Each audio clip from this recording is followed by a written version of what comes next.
Time for the weekly broadcast of your favorite podcast. This is the Talking Guys, episode 20, with our guest Kyle. What's going on, buddy? We're gonna have to add a beat over that because it rhymed. It rhymed. Hey guys, what's up? What's up? Thanks for having me back on the show. Yes. This is your second appearance, if I'm not mistaken. It is.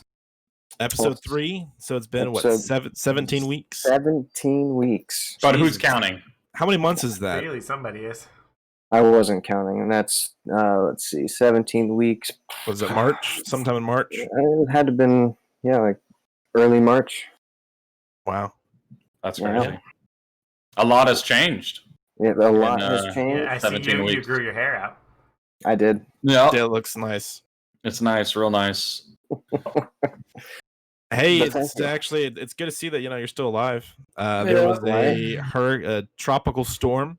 Actually, that had recently hit. It was a hurricane. It worked its way up to a Category 1 hurricane. Oh, okay. When it hit, yeah. What was the name? And we survived. Hannah. Oh. Wait, Anna or Hannah? Hannah with an H. Yeah. Harvey was the last. Those are always train wrecks. Every Hannah I've ever met. So that's just kidding. My friend Hannah just got married, so don't tell her that. Oh, okay, never mind. Not that Hannah though. That's funny because my cousin Hannah just got married. Are they related? Are they the same person? It probably is. I don't think so. There's not that many Hannahs out getting there. married all at once. Yeah, it's got to be the same person. My money would be on it's a different person. My money would be too, because I know this person's family and have for a very long time. And you were not included in that family. Yeah. I got a Hannah to you. That's some deductive reasoning right there. He was thinking about that. He was sitting like, what can I do? What can I do? I'm rocking, man. Hey, so what steps did you take for your survival now? Well, let's see. What was it? It was hitting us on Saturday. So getting out of work Friday. This is last Saturday, right? Last Saturday, yeah. No, it's... wasn't? No. It was 2 weeks ago now. Wasn't it? Last Saturday was yesterday. Yep, facts. All right, fine. Okay, so the previous Saturday, not last, but the one before. So Friday, before or after getting out of work, I got out probably 4 o'clock, 4 or 5, maybe somewhere around there. I ran up to Home Depot, bought some plywood so I could board up my windows. And so that night, actually no, I ended up not boarding the windows up that night, but Saturday morning because the storm got pushed back till late in the afternoon. And my brother and my dad ended up coming down because my mom was freaking out. She's like, "Oh, they're going to come down and help you board up the house." I'm like, okay. So finally decided, all right, we're going to board up the windows. And I get all the plywood out, which was probably about 6 8x4 sheets of plywood. I'm going to get those cut down so I can get them over my window. And as, I get the last one pulled out, I'm like, you know what? I think there's some plywood in the shed that's already cut down for the windows because, we're the second owners of the house. Right. So I go double check the shed. I pull a bunch of crap out, and sure enough, there's a bunch of plywood leaning up against the side wall that's all labeled for all the windows, and they're all cut perfect to shape. And so I'm like, motherfucker. So I just spent, $80 on plywood, and I had a pain in the ass thrown in the back of my truck by myself. And I already have this shit set aside. And you cut it all down and everything. No, this is before I cut it down, thank goodness. Oh, thank God. Yeah. But so I get all the plywood pulled out, and we've got like 15 windows, something like that. And we start to hang it. So we end up hanging up all the windows, or hanging up the plywood over all the windows. And which, let me tell you, sucks because it takes away all natural light in the house. I love natural light, so it was just depressing. No, I like it. It was just depressing. Yeah, me too. Sitting inside my house, just dark. And, it's 12 o'clock in the afternoon. It's dark. But so we did that. And, I got some ice to fill up my cooler with. Just, when power goes out, I can move stuff over from the freezer into the ice chest. But we also have a generator. And so my plan with the generator is once the power was out for, a few hours, then I'll switch over to the generator and start to run things off of it. Which it's I just look to think, oh, maybe I have my generator in here. I don't. It's outside. It weighs 250 pounds. I don't. Wait, you don't keep it next to your bed? I bring it room to room with me just in case. Yeah. It keeps you company at night. No, the fucker's big. It's an 8-gallon generator. It can run the entire house for 12 hours off of 8 gallons of gas. Damn. Yeah, it's nice. It's nice. But anyway, so our power went out probably around 2:00 in the afternoon Saturday, and so around 4:00, it's starting to get a little stuffy. So I get the generator set up, get it running, get the extension cords going. So I get the fridge plugged in. I get a bench lamp in from the garage. I bring that inside, and that lit up the whole living room, the kitchen, and the dining room. I brought a couple fans in, and then, of course, the necessities. We had I got the TV plugged in, got the Wi-Fi going. Of course. So, there's 3 small kids running around. To stay alive, they need to be entertained. Occupied. Yeah, because let me tell you, 2 hours in, it was going downhill. It was mayhem. You're calling it after one day. Yeah. But so yeah, we boarded up, and it ended up being a Category 1 hurricane. Boarding up was not necessary. I spent a lot of time outside, just kind of walking around. I'd sit out in the rain, smoke, and just enjoy the weather because it was nice. And a lot of my neighbors were doing the same thing. They were sitting in their garage with their garage doors open. But I think maybe there's like 3 other houses that boarded up their windows. But everybody I talked to, like, if it's not a Category 3, we won't board up our windows. I'm like, well, this is our first one. Yeah. Now I can say I've done it. I boarded up my windows. It sucks. It's not fun, especially the next day taking them down when you don't have anybody to help you. So they're trying to get these boards off, my house. So I've got the drill in one hand, trying to hold this giant board up with the other. And the last screw, because as soon as that screw, detaches from the house, it's not all the way out of the board, so it's sticking through. So you try to pull the board away from the house so it doesn't just scratch down the window. So that was a bit of a pain in the butt. Damn. So I think, overall we did a pretty good job. We had the house going with, some fans, lights, TV. So 10 out of 10 internet. would not recommend boarding up. There's better alternatives, and I think we have another topic or another question that I will answer that better alternative, which I will for sure be doing in the future. But yeah, so those are the few things that we did. I cleared out my garage a little bit so I could take my Civic out and put my wife's brand new car in, which fit just perfectly. Between we have a little cabinet at the front of the garage, and then the back door or the garage door. I mean, we bought her this is a new 2019 Traverse, so full size SUV, barely fit into her garage. And that was kind of funny. So basically, if I wanted to walk out my garage door and get to the other side of the garage, I had to climb over her truck. What? Yeah. Nice. So that was pretty funny. But yeah, so that's what we did to prepare. So not a whole lot of stuff, but enough to make us feel pretty good for our first hurricane. Yeah.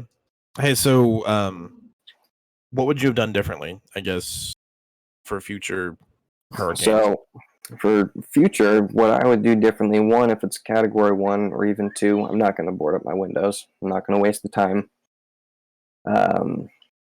Just because it's really, they're fast winds, but at least maybe it's just our neighborhood, but we didn't have any kind of debris come through our neighborhood. Our neighborhood was built so that it doesn't flood.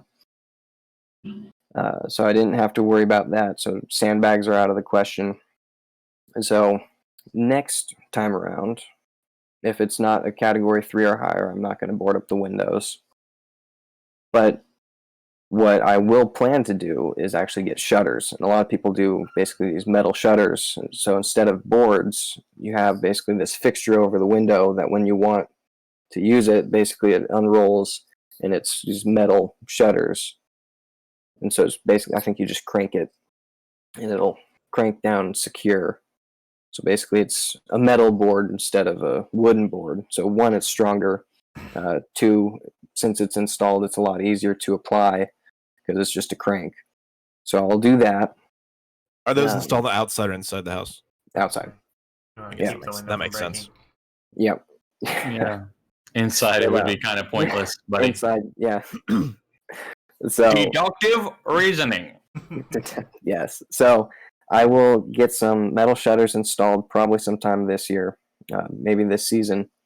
The other thing I'm going to do is to make sure that I can use my generator for my entire house. I need to get a transfer switch installed by an electrician, and that goes into your breaker box. So for that, so probably here in the next month or so, I'm going to call somebody out, have them come install a transfer switch. So basically, if our power goes out, instead of having to plug the generator in, run a couple extension cords into the house, and then plug stuff into, extension cords and whatever you call these things. Surge protectors. Power strips. Yeah, power strips. Yeah, I forgot the name. The transfer switch will allow me to go to my breaker box, flip a switch, and now my entire house will be running off of the generator. So that'll be AC, both my fridges, washer, dryer, dishwasher, oven, and stove. Would you need a bigger generator for that, though? Nope. Well, no, so my generator. You said 12 hours, right, off 8 gallons, I guess? Yep. So, but if you're powering more, are you required to use more gas because it's not going to last as long, or what? No. So my generator has a starting output of 9,500 watts. Yeah. It's either watts or I think it's kilowatts. 9,500 kilowatts, and then it has a running output of 7,500 kilowatts. So that 7,500 kilowatt will power the entire house. So that's everything for 12 hours. Yeah. Okay. And That's so crazy. it is crazy. It's really cool. I mean, because when I had it running, I just had one extension cord plugged into it, and then these things, again, just forgot. Power strip. My goodness. I only have like 12 of them. I'm here for naming things. But Hold up something else. I got it. Right? Let's see. Let it focus, Will. That is dry spray for, I'm assuming it's deodorant. It is, yeah. Yeah. Oh, yeah. I'm a genius. I have another one. That is a box knife. It's a safety box knife. It'll snap back closed when you release the thumb. Yeah. Mm-hmm. That's No a idea. $100 bill. Never. No. Those are mythical creatures. Those are that's blue money. That means you come from real money. Wow. Cool. So proud of you. Some of us came from the bottom. Old money, because now now you're with digital payment and you still having a $100 bill, you must be rich. Oh, this thing's crispy, boy. Damn, dude. Crispy. Fresh off the press. Yeah. Why else do you think my computer's so powerful? So jealous. Hey, so 8 gallons. Are you stockpiling more gas to the side so that way you can last longer than the 12 hours, or what? So Better what I ended up question, doing, real quick. I'm sorry, but better question. Do you know how to siphon gas out of your tank, like your vehicle tank, to fill it up if you need to? All right, Yes. cool. Just wondering how sad you were. Yeah, it tastes gross. Well, it Why are you does taste tasting gross.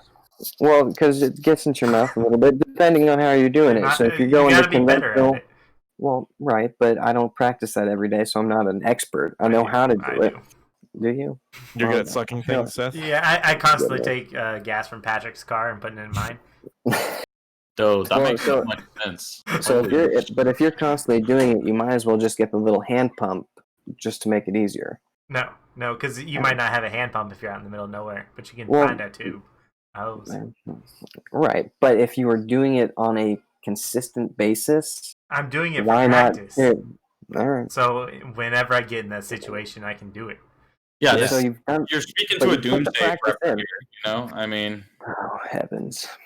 He's trying his best to make sure that, you know, he has every single skill needed in order to survive with nothing from, you know, current day technology, and B, that's 2. So he can lord it over other people and be like, oh, you don't know how?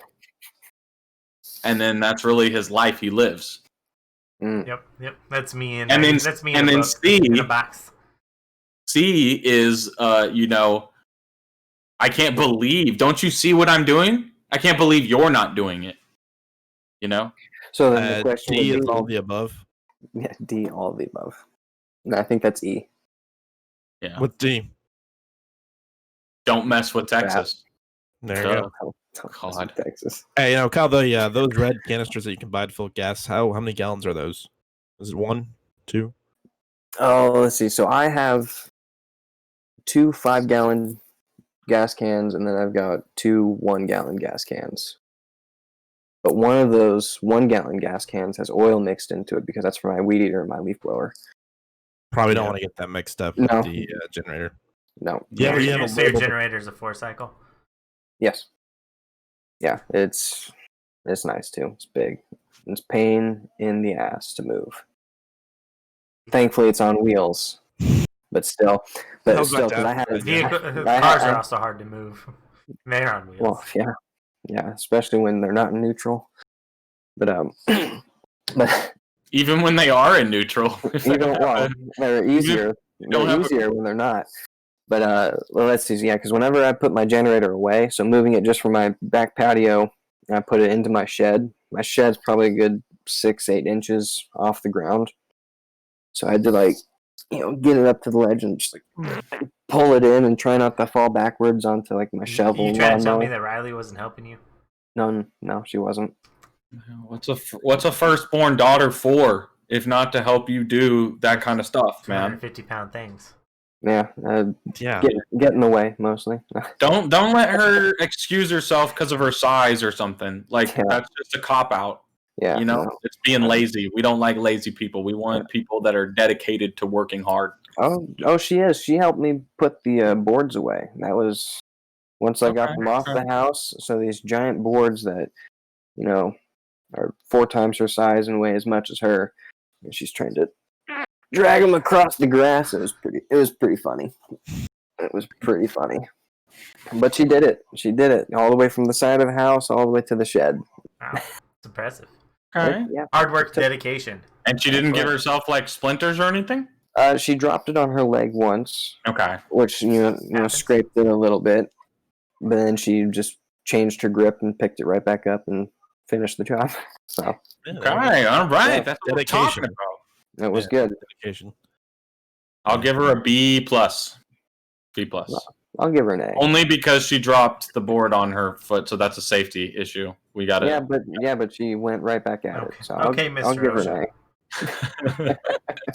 That was not OSHA safe. She should have been wearing proof gloves, jeans, and a steel toe boots. Probably should have had some sort of pulley system in place and gloves on, and some sort of hat, helmet. Yeah. Hard hat, and eye protection in case it fell, and eye protection in case she stabs herself in her eye somehow. And a safety vest, most likely too. Yeah, so we don't want our employees getting cancer while on the job. Word. Yep. Goodness. You can only get cancer when not at work. It's all about protecting you guys because we care about you. Yeah, the employee safety comes first. Always employee safety, man. That's why they have all those rules for employee safety. That's what it is. It's not to find and make money. It's not at all. No. Okay, cool. Glad we're on the same page. It's definitely not to cover their lawful basis so they can't be sued. That's definitely not what it has to. Of course not. No. What has to? No. Yeah. It's like you didn't follow the rules, so we're protected. Yeah. So we're sorry. Have a nice life. And you can be fired. Yeah. Your arm was sheared off. Well, buddy, it did say on the sign right there proper procedure. Don't stick your hand in the grater, and you did. Okay. That also sounds like logic, but hey, whatever. That's what. But you have to put the sign there because someone did it. Yeah. I feel like we're starting to get a little bit ahead where we're thinking about stupid things for people to do and be like, we should really tell them not to do this. Right. Yeah. Because curiosity killing the cat and all that. Hey, so cats have 9 lives, humans don't. This is true. I've only experienced, I guess, tornadoes, and there's the 4. I don't know. There's more. Technically, there's more, but when I think of like the natural disasters, I think of the 4 big ones: hurricanes, blizzards, tornadoes, and earthquakes. Those are the 4 that come to my mind, at least. Seth, what about volcano eruptions? Tsunamis.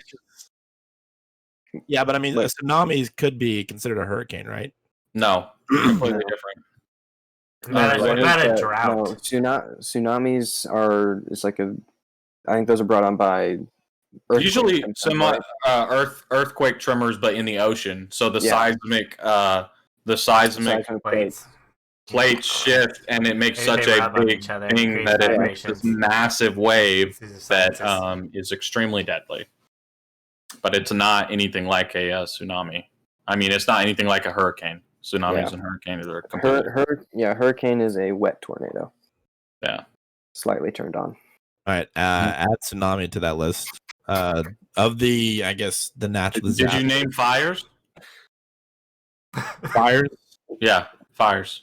I think Seth did. Okay, because that's volcanic eruptions. Yeah, that's a good one too. So is that 7 now? What about meteors? No. Okay. Look, that definitely counts. The 4 that I listed, because those are the first 4 that came into my mind. Meteors happen, dude. Meteors happen. It could hurt somebody. It counts as a natural disaster. Yeah. Of the ones you can think of, what would be your preferred one to attempt to survive through? Well, alien abductions. You're disqualified. Yeah. Let's see. Well, I've lived through earthquakes, tornadoes, and hurricanes. I would probably go with hurricane. Maybe because it's my most recent, but I already know what I'm going to do for the next time, right? So, I know I'm going to buy shutters for the windows. I'm going to get a transfer switch for my generator. So, my house will be fine. I mean, even if it's, I think if it gets to a Category 5 hurricane, that's when the city will issue a evacuation. And so at that point, I mean, I would leave just because it's mandated at that point. But anything below a 5, no. I live in America, and nobody, and I mean, I'll repeat this, nobody mandates what I'm going to do. I'm going to stay in my house. I'm going to board up. I'm going to be fine. And when I'm drowning, they better come save me, or it's their damn fault, okay? It's their damn fault that I drowned, okay? Because they did it. They told me I had to leave, but that's not the American way. I just wanted to put that viewpoint out there. I'm sorry, guys. I'm back.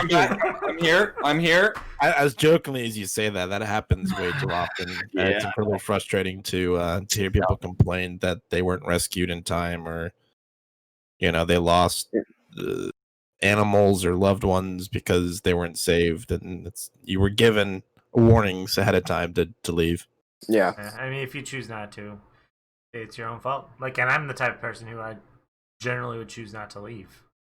Just because I am it is what it is kind of thing. But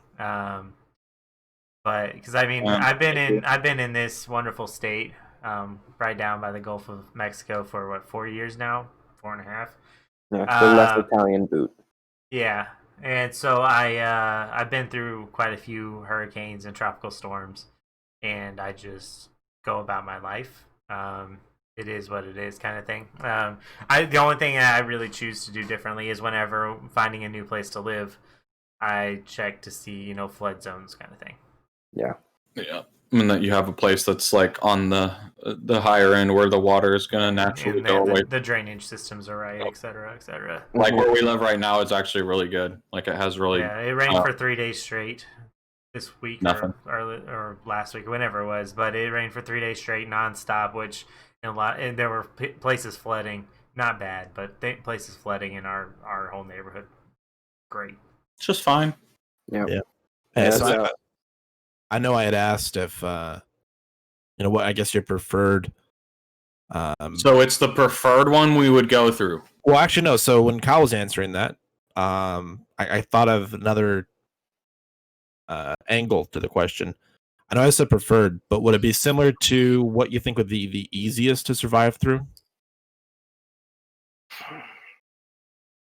Like Kyle, whenever you decide a hurricane, was that because you thought of those that may be the easiest one to live through, to do the least amount of damage or affect you in a way? Yeah, I feel that way because let's see. I know hurricanes and tornadoes are pretty similar. Besides there being water being the big difference, but a hurricane is high speed winds with water coming down. But maybe I'm a little. I mean, hurricanes are high speed winds, but tornadoes are the funneling winds, which that's what causes all the damage it does. Okay. Hurricanes won't do that kind of damage. They won't tear through a house.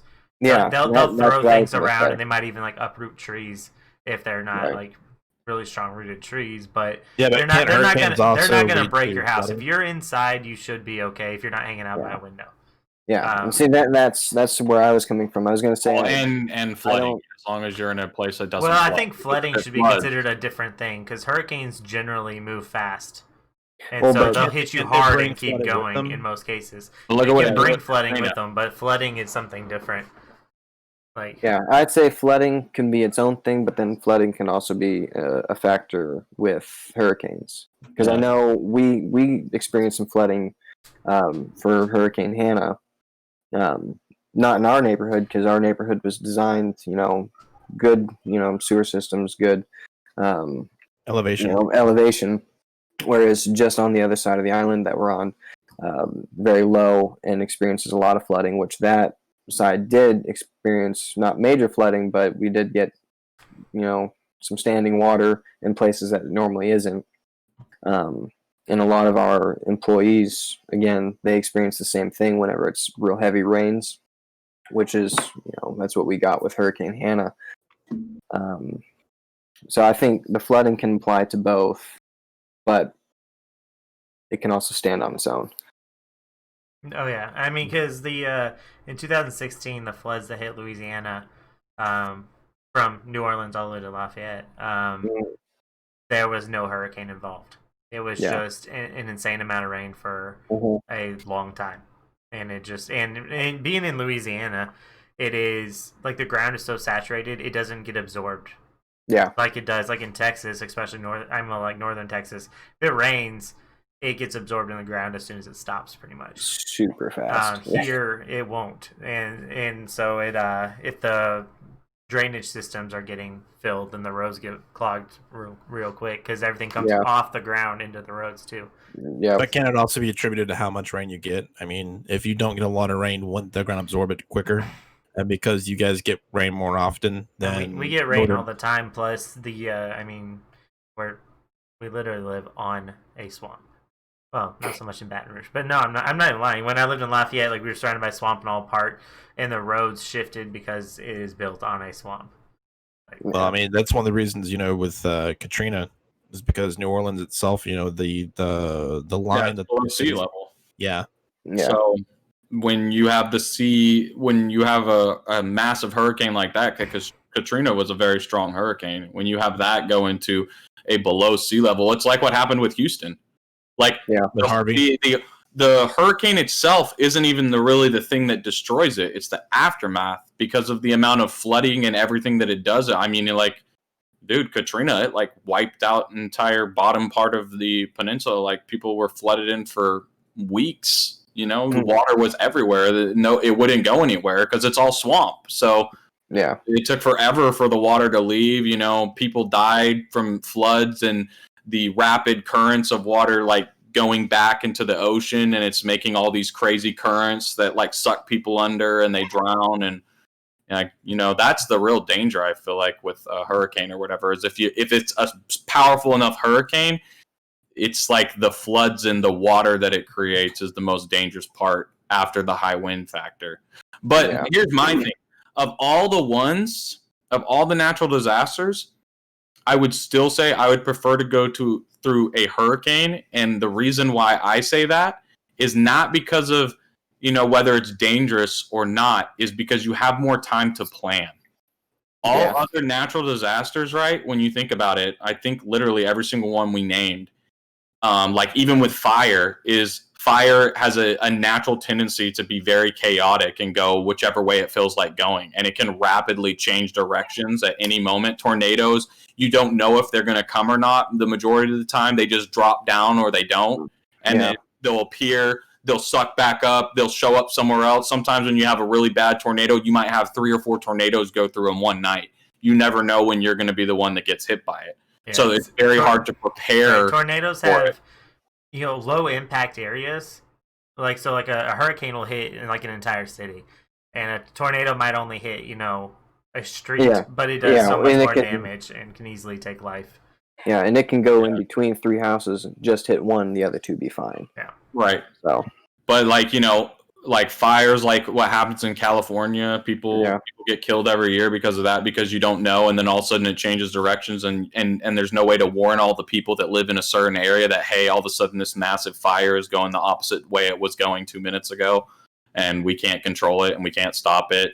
Or earthquakes are the same way, where like there's no way to prepare for an earthquake, it just happens, you know? Yeah. So just even with tsunamis, you don't know about the earthquake happening, so there's really no way to. That's why tsunamis are so deadly. They usually kill hundreds of people if they're a big one, because anybody that's on that shore, you know, you're just living your life, and all of a sudden, how do you get the news spread around quick enough that, hey, by the way, this tsunami's coming? So So Seth, what would you choose? I guess I would pick hurricane for sure. All 3 of y'all chose that? Yeah, without a doubt. Because they're generally not dangerous. I mean, if you're out in them, obviously they are. If you're trying to drive, that's a horrible idea. And then if they stay in one spot and cause flooding, then it becomes a problem. But in a lot of cases, they move around fast, and you know, you'll get hit by them, and then 30 minutes later, they're gone. So I mean, it would be the better choice, the better gamble, I guess we should say. Because I'm in no way saying that they're not dangerous. Like, you should respect all natural disasters. But I feel like if I'm going to say which one would be the easiest to go through, I would rather gamble on a hurricane. Yeah, because at least with a hurricane, you usually know within like 2 or 3 days that it's heading in your general direction, and it's gaining momentum, and you're like, oh crap, it's at stage 1. It could get worse. Usually it does get worse as it continues to travel, right? It gets bigger and bigger and stronger. So you kind of know like the general area of where it's going to hit, so you have time to like plan. The other ones, it's like they're a lot like just like, oh, this happened. Like hurricane, I mean, like earthquakes, they don't happen very frequently, but when they do, like, I mean, they do massive amounts of destruction because nobody's prepared for it. And then all of a sudden, you know, it happens and buildings are falling apart, toppling on people. Like, it's just, you know, holes getting, I don't know. I think about all the movies and it's like the massive, like all of a sudden the gas just like come out of the, I don't think that's really like. There might be a little bit of Hollywood involved, but. Yeah, definitely. But I still think like earthquakes probably and volcanoes, I think, like terrify me the most. Oh, yeah, I wouldn't. Like, I don't What's care how dormant you might say it is. No, thank you.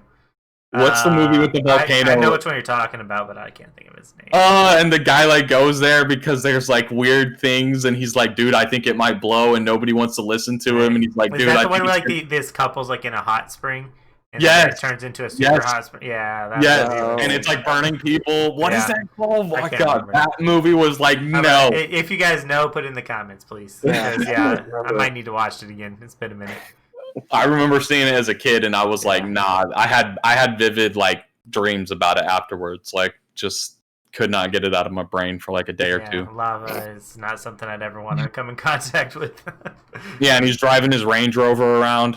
or Land Rover, whichever it was, and yeah, it was Dennis Quaid, wasn't it? I think so, but I'm not sure. Yeah, I'm anyway. sure a quick Google search would be able to find it, but not looking right now. No, here I can. No, Yeah, it's, Kyle's got us. Look at that. Look at the guest doing all the work for us. Look at all the Google work being Yeah. put in. Hey, so while he's doing that, I'll go ahead and give my answer.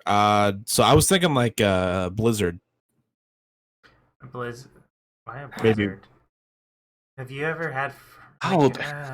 no cold? So that'd be a really bad way to go out if you're taken out by a blizzard.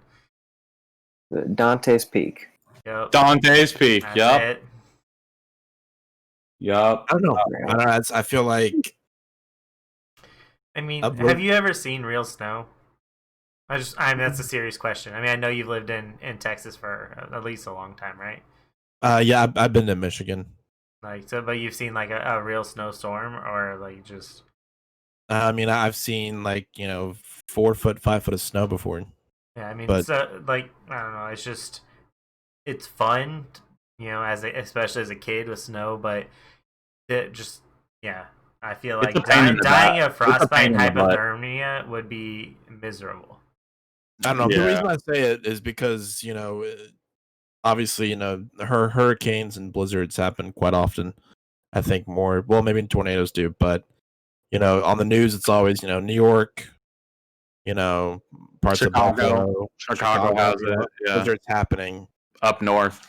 Yeah, and so I feel like it seems like it's an occurrence that happens often up there, and so there are people that are really adept at surviving it.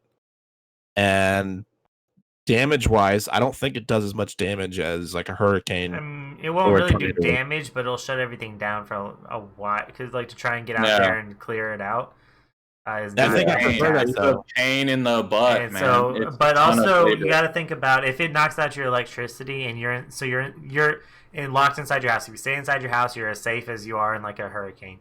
But if it knocks out your electricity, you are now extremely cold. Like, That's why you get a generator. well, I'm just Yeah. not everyone has Come on. generators, okay? I do. God. Like, and so it's it's like versus like if you lose electricity here, you're hot, or you might get pretty hot and you're uncomfortable. But Mhm. I mean, you can open your window like after if it's stopped raining and you're just like you're waiting for power and stuff. You can open your window and be okay. But if you open your window, you'll just get colder. Like, I mean, so it's just I don't know. I just think it would be more of an annoying thing to go through, in my opinion. When you get trapped though underneath like that, your house kind of turns into an igloo, and your body heat and everything in the house actually will like retain because the snow is actually acts as like a blocker Like from an the insulating escaping. Yeah, so as long as you stay in the house and don't open it and close it, it's like a refrigerator. Like the heat will retain inside your house fairly well for quite a while. But yes, I still think Depends on the Blizzard, level, like your house's insulation.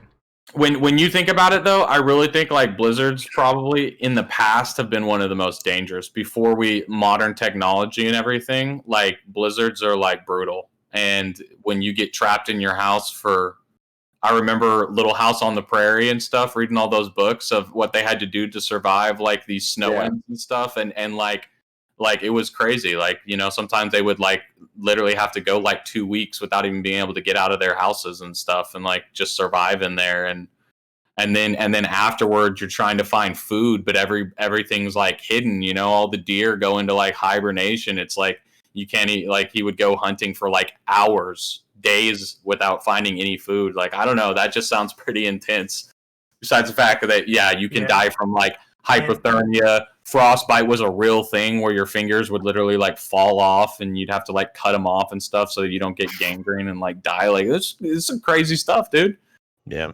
I don't know. So does anyone know if like how predictable blizzards are? Because that's something I don't know. I don't know if they can give you notice ahead of time. I would assume so. I've never lived up there, but I would think that's something they could track because the precipitation. I would say it's similar to. I'd say it's similar to heavy rain. We have radars that can track and predict heavy rainfall. Yeah, so I would imagine that blizzards are going to be something fairly similar. I feel like it has to be because they do like the predictions all the time, and they're fairly accurate with like, hey, we're thinking it's going to be a foot of snow, and it's usually like a decent amount of snow. Like they know that it's coming. Like it's, it just is what it is. So I'm sure if we lived up north, we would know a lot more about this. But I know my sister Taryn has lived through like multiple blizzards and been completely fine every time. It's just more of a big inconvenience, more so than anything else. It'll shut you down for longer, like I said. Yeah, and your vehicles will get stuck in and stuff because if it snows that much, like you can't just drive your vehicle out, even if your vehicle's four-wheel drive and has all the right, setups and gear. It's like if it gets stuck in the wrong kind of snowdrift, like you're toast. Yeah, so it's like getting stuck in mud. The same kind of concept. Both of y'all had said lava, right? For the worst natural disaster. Is that what you guys are considering? That's one I would not want to go through. Kyle? Yeah, no, I'd say volcano would be pretty shitty. Earthquakes. Earthquakes terrify me. I'm sorry. See, I think I'd rather do the lava than an earthquake, right? Because the lava at least would have to start from somewhere, and then it gets from point A to point B. An earthquake can happen anywhere, right? Yeah, earthquake is typically any of your coasts. I think the last time I saw something on a volcano, I can't remember if it was a documentary or just like a little mini series I saw maybe on YouTube. But the issue isn't so much the lava, because the lava does destroy a lot of stuff, but it's very slow moving. Like you can outrun the lava. Like once it's erupted and started to fall and spread, it spreads very slowly. The most damaging part to people is the ash, all the ash in the air, because you can't breathe it. Exactly. Yeah. And so with that, so I don't know what kind of evacuation, step or setup there is, when it comes to volcanoes, and maybe something on. Yeah, there is. Actually, well, I'm sure there is. Next to one. Problem solved. Yeah, Problem solved, right? Until it shows up. But what if you want to live in Hawaii? I mean, come on. Yeah. Beautiful. Let's see. And then earthquakes. I don't know. I never lived through any major earthquake. I think all the earthquakes that I've been through, I was at school. It was like elementary school. And everything just starts shaking and then goes away.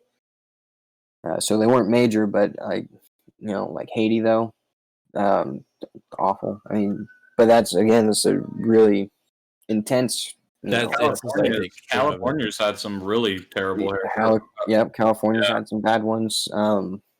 Like literally destroyed all of Los Angeles. Like and with earthquakes, again, there's not really a way to escape it. It's like you're stuck where you're at there. And hope that you don't get trapped somewhere bad. Yeah, you just get underneath some kind of supportive structure and hope that it doesn't give out.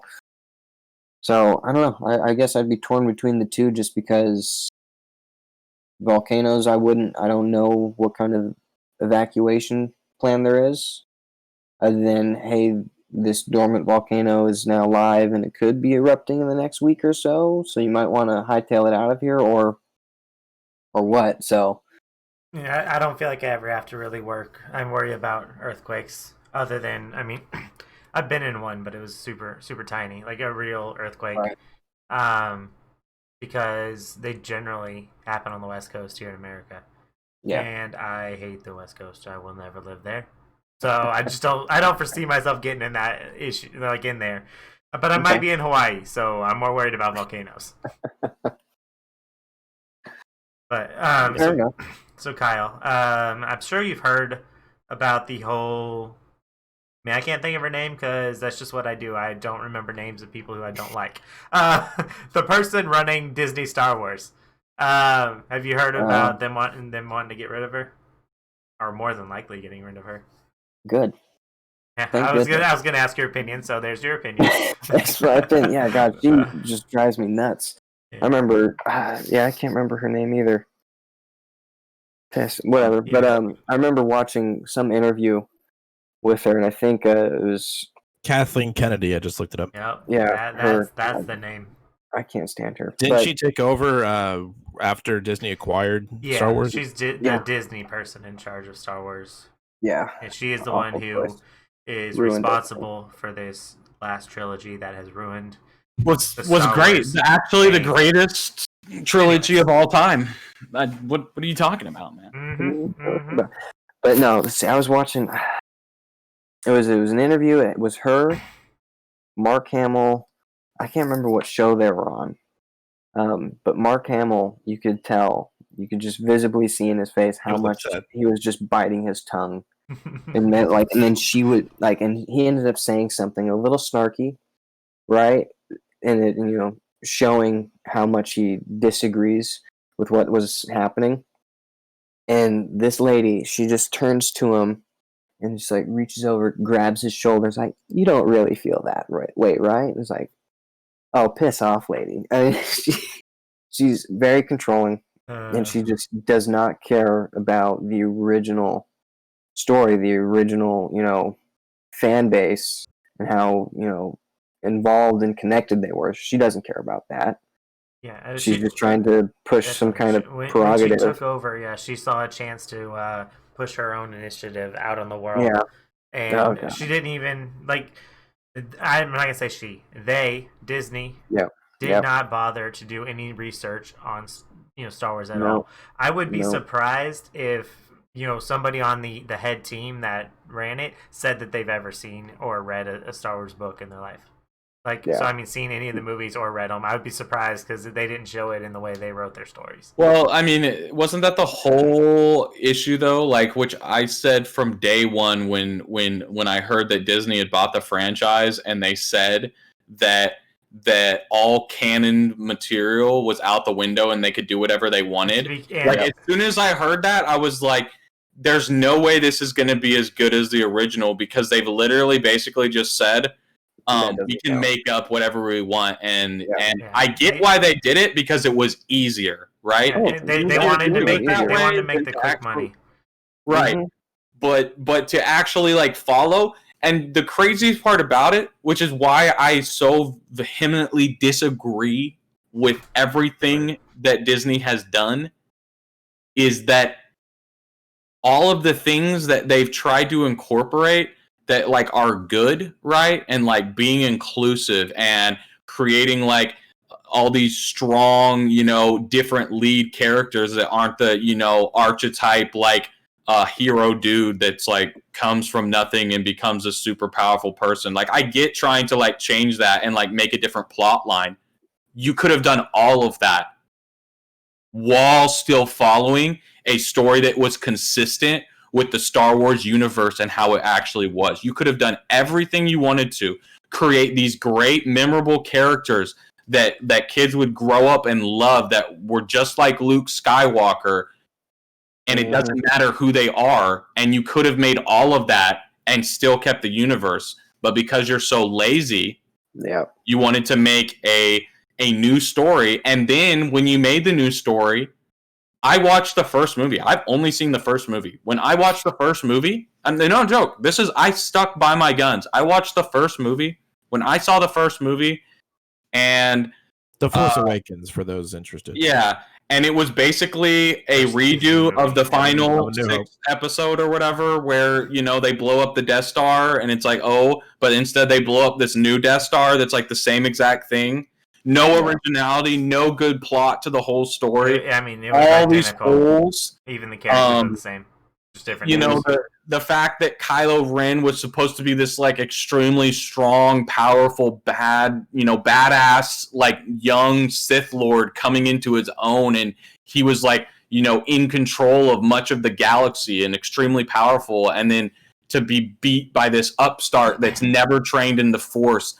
Because the thing is with the first one, Luke sucked, and he got his butt kicked by Darth Vader for the majority of the series. Yeah, because he didn't know what he was doing, and Darth Vader knew what he was doing and was extremely powerful. So the whole time you had this antagonist that you're dude, Luke's got to figure out a way to beat him, and then he goes and trains with Yoda and goes through all of this intense, intense tribulation and trials in order to get to the point where he's worked hard enough to be able to compete with this man. Right. And then he goes back, he still loses. and he still loses. And the only reason he's saved is because the antagonist chooses to hurt the true antagonist, which is Palpatine, and say, screw it, I'm not going to be this one anyway anymore. And he chunks him over the side. Spoiler alert for those who haven't seen. You can't spoil a movie made that long ago. And if they haven't seen it, they don't want to see it. The whole time, it's like when Snape in Harry Potter, you find out that he's not the bad guy. The same thing with Darth Vader. He's done all these bad things. He's just supposed to be this bad guy, and in the end, he chooses to side with Luke because he knows it's the right thing to do, and he chooses to go against everything that he's been doing all these years. For a long time before Luke grew up and everything, he's been, conquering the galaxy with the Empire and being Palpatine's minion and doing what he says and killing all these people whenever they ask him to. And it's the complete character revolve was what made the whole show just so great. And then they walked into this and just made the worst plot line ever. Yeah. And I just couldn't. Yeah, they took a lot of the source material that was already there and just completely changed it for the sake of change, and it was not a good product. It just was so inconsistent with the Star Wars universe. I saw The Force Awakens. Unlike Patrick, I actually really enjoyed the movie. I know it was basically a remake of A New Hope, but I kind of enjoyed the characters. It wasn't that. How did you feel about the 5-second fight scene? Was it a lot, everything you ever wanted? I think it was more because of who I went to see it with than the actual movie and just the experience. Fair enough. I am good company. So. But I saw The Force Awakens. Overall, I'd probably give it a 6.5 out of 10. Then Midnight, I went with a bunch of friends. I'm pretty sure Seth and Kyle were there. Mm-hmm. And it was for what was the second one called? The Last Jedi. Yeah, Last Jedi. See, I purged it from my mind because of how trash of a movie it was. Yeah. So, and I tell people this when we were to talk about it. I didn't drive there by myself. I had carpooled with someone, and there's a scene. So the beginning of the movie is actually kind of badass because it's this giant space battle. I'm like, okay, this is kind of cool. It's kind of reminiscent of Revenge of the Sith. I was like, I kind of like this. And then Princess Leia gets blown into space, and she Mary Poppins her way back into the ship. And at that point, I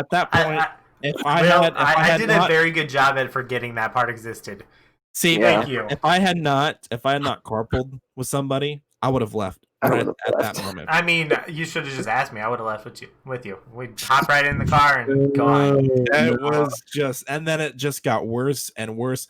Rose, nothing against the actress. No, nothing against her. She did a good job. She was all right. Written incredibly poorly. And she is the Jar Jar Binks of the new trilogy. Except for Jar Jar Binks was funny. Everyone likes Jar Jar. I'm pretty sure Jar Jar Binks redeems himself.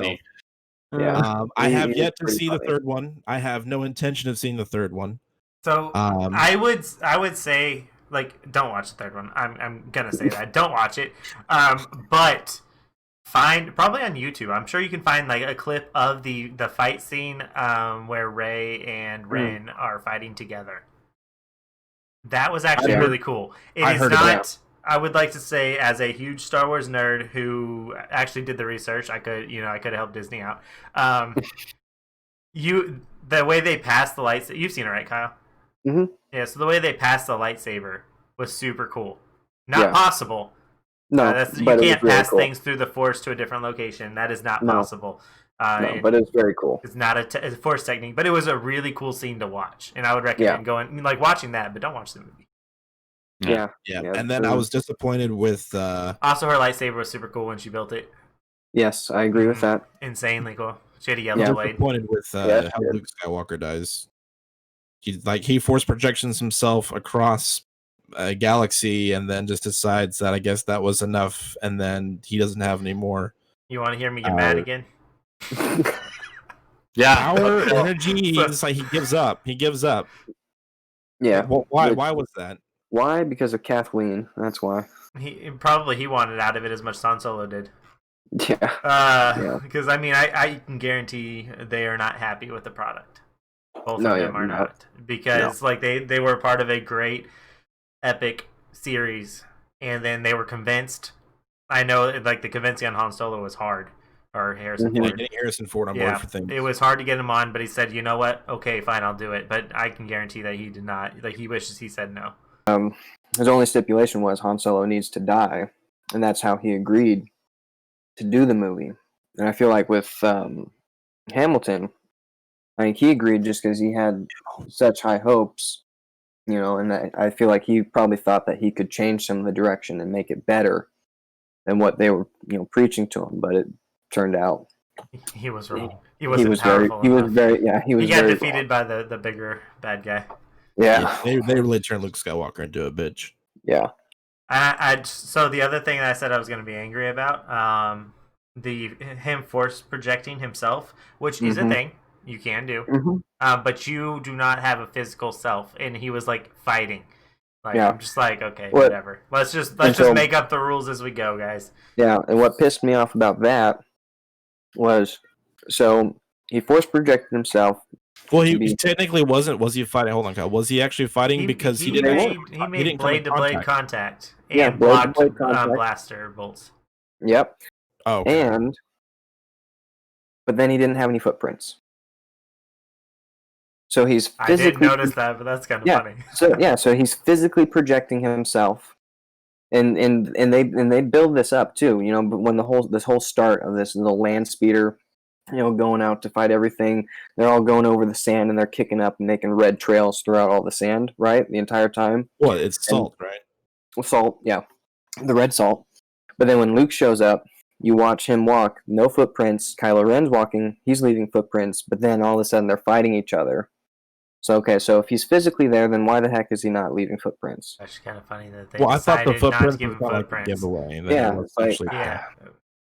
They Yeah, decided so- not to give him footprints, but then also decided to have a lightsaber battle. Yeah. All right, cool. So Geniuses. that was. Geniuses. Just- These people make so much money too. I know. I'm thinking back. Okay. Did the lightsabers actually clash? Mhm. Because if I remember correctly, and okay, and I could be wrong because I only saw it the one time, and it was when it came out. From my remembrance, Saw it twice. I didn't think he actually ever made contact with him because he kept dodging. But there was a Kylo lot Ren. of dodging. Yeah, there There was was- a lot of There was dodging. contact. Okay. But Because I remember it pissed me off immediately. As soon as I saw it, I was like, wow. Because, that was the same movie that, in your words, she Mary Poppins herself back in. I don't care how powerful you are in the Force, which also in the extended universe, which no matter what Disney says is still true. She was knocked unconscious. Yeah, but no matter how powerful you are in the Force, if you are a Yoda, you might be able to sustain yourself in space, maybe. But in everything, it says that Leia is not powerful, especially since she was not trained. Nope. She's a Force user, but she's not powerful. yeah, Force sensitive, right? Yeah, but she was technically trained later on after the movies. But she was never powerful in the slightest. She was just your average Jedi Knight, like nothing above a knight. it wasn't even night level, was it? I think she got moved to Knight in the Did she? Okay. yeah. Okay. But it was nothing powerful. Definitely not something that can sustain herself while unconscious in space. No, yeah. Like no. Yeah. Just no. She died there. Yeah. I thought they killed her off right then and there, and I was like, which- well, I guess that's the way to do it. And then, And yeah, I was actually because- when it happened, I was just like, I was actually excited, not for the fact that she died, but for the fact that I'm like, okay, so they're gonna go with something unique. We're gonna kill off somebody that everyone loves. I'm like, all right, awesome, Well, way to go, see- Disney. And then they undid. And that's where it should have been, because right before the movie came out, she passed away. Carrie Fisher passed away. I thought she passed So away as- before the third one came out. No, she passed she away passed away before before the that second movie one. came out. Yeah. Oh, And so everybody is expecting her death scene. And so when that scene happened, for me at least, it was emotional, because I'm like, all right, early on. Now this is something that our survivors need to get past, and it's like that's a very dramatic way to go. Until wake up and just fly back to the ship, and then Pop it's the like, umbrella. yeah, it's like, well, all right, so yeah, it's like, thanks for. Plus, can you even propel yourself through space like that? Are you saying she literally woke up? I think she was Holds herself with the Force. She Yeah. would Wonder. not And technically be she, able like, to, but I'm not going to go somehow into saves how the herself Force from- works. Yeah. Yeah, They- she gets knocked breathe unconscious. the whole time? A couple of seconds later, she reaches her hand down and force grabs herself back Yeah. into the ship. thing is, I'm not going to go into how the Force works because that'll bore everybody. But I have, looked into it, etc. So how they decided the Force, was going to work, and it would not work in the vacuum of space. It would not. So but everything there, again, goes to show no research was done. Yeah, I think the only good product that she's actually made, being Kathleen Kennedy, was Rogue One, and I don't know if she actually even had a hand in that. I feel like she didn't, because don't Rogue One was actually really well done. Mm-hmm. Yeah. I didn't feel, because definitely on the three things there were political pushes throughout the entire movie, which just kind of annoyed me. It's not that I disagree with her viewpoints or anything like that. It is that whenever I'm watching a movie that is fiction, I want to escape the real world, and I don't want you throwing everything at me. Agenda. Yeah, and those three movies.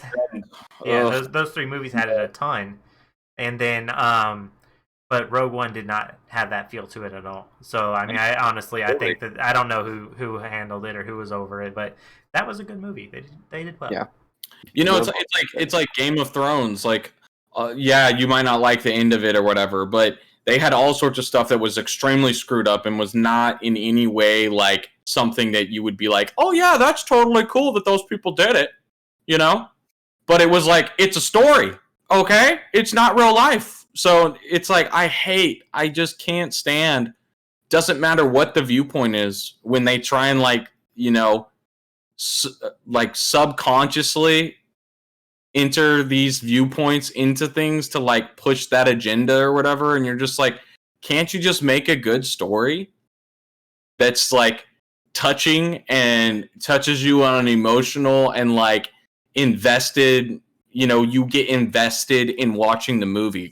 Everybody's seen a movie where you're just like, damn, this is a good movie. I am rooting for the person, whatever. And you never think about, oh, are they a Mormon? Do they have the beliefs that I would believe as a Christian in real life or whatever it is? It's just like, why? Why do you need to put that in? Make a believable character, and they can even have things that I would totally disagree with or agree with. That shouldn't have any place on whether they're a good or bad character. It's about I agree. Here's a great example that popped in my head. Have you guys seen The Book of Eli? Yes. It's an insanely good movie, and it is the whole movie is about religion, really. It has my favorite actors in it, though. Yeah, Denzel Washington's pretty great. But so the whole thing is about a Christian person and a Bible in times, or post-apocalyptic, but but that movie did not feel like it was pushing any sort of agenda, even though it clearly was, had a ton of religion involved in it. That's how you can even have stuff in it without feeling like you're forcing it onto somebody. Which the Star Wars movies felt like. They were like, hey, if you don't believe what I believe, then here's some more of it until you do. Hey, you had mentioned, so the jumping off point, Seth, that you had earlier was that there is talk that she's going to get replaced. Mm-hmm. There's, from what I've read a couple articles on it, and it looks like they are definitely going to do it. She is trying to fight it because she said a bunch of stuff that I did not agree with. But they're trying to get rid of her and bring back George Lucas. And there's even talk about remaking these three movies instead of making more, remaking the three because oh, please God, don't just make a new series. Let's just delete them and try again. I'm okay with that. And it shows that at least Disney is looking at it and going, Maybe we should listen to the real fans because they're mad. Yeah, Like, Yeah, they're so mad. you look Like, at the ratings. yeah. I obviously don't know what they are. I imagine The Force Awakens is probably the highest rated of the three, if only because it was the first one that came out, and Yeah. it was a very safe movie. In what they accomplished, as they didn't take a lot of risks, which is why it was almost a copy of A New Hope. Yeah. But it went progressively downhill, significantly, whatever. It went downhill for the second one. I think the third one Like, was slightly better, but I think from what I've read and what I've heard from people, it spent a lot of the movie trying to correct what the second movie broke. And then it didn't leave enough time to actually create more original story base. Is that accurate? Yeah. Yeah. Yeah, I would agree with that. Also, the if George Lucas happens to take over, more likely than not, he will either direct or have the same director for all three, and I think that's what really butchered this last trilogy, because they had two really conflicting viewpoints. Because you had J.J. Abrams and Rian Johnson. Yeah, Rian Johnson. And from what I've heard, they don't like each other, and so they kept throwing things in their movies and then like changing them out of spite, and it's noticeable. Oh, it's super noticeable. I remember watching an interview with whatever the second director was who did The Last Jedi. He was just an idiot. Rian Johnson. Yeah, Rian Johnson. He was just an idiot. And I think, again, he had a similar thing where Mark Hamill, you can just tell that he's just visibly pissed off at all the crap that he's saying about Luke, and he's just biting his tongue, but it's just every word that came out of his mouth is basically he was just trying to prove to the world, is like, hey, I can do what I want.